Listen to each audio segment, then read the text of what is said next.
إلى آخر الآية. وعن ابن عمر رضي الله تعالى عنه قال قال النبي صلى الله عليه وسلم من تشبه بقوم فهو منهم রাহু আবু দাউদ। উপস্থিত হাজিরিন,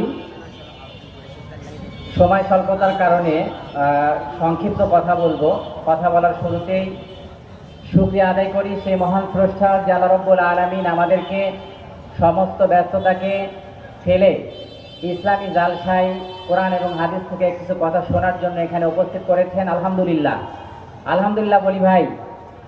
নবীর প্রতি দরুদ ও সালাম পেশ করি, সবাই বলি সাল্লাল্লাহু আলাইহি ওয়াসাল্লাম। মুআজ্জাজ হাজিরিন, সামনে একটি দিবস আসছে, আপনারা হয়তো অনেকেই লক্ষ্য করছেন সেই দিবসটির কথা। 14 এপ্রিল বাংলা নববর্ষ, পহেলা বৈশাখ, ঠিক আছে কিনা? হ্যাঁ, পহেলা বৈশাখ বাংলা নববর্ষ।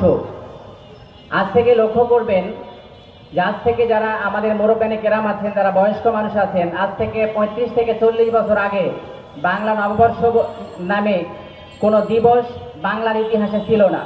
এই 30 থেকে 40-এর মধ্যে এরপর থেকে আস্তে আস্তে এই যে বাংলা নববর্ষ উদযাপনকে কেন্দ্র করে বাংলাদেশে যে শয়তানি কর্মকাণ্ড ঘটছে এবং ঘটানো হচ্ছে, এটা খুবই দুঃখজনক, খুবই দুঃখজনক। প্রিয় ভাইয়েরা আমার, পয়লা বৈশাখকে কেন্দ্র করে দেখুন, আজকে আমরা নামধারী মুসলমান।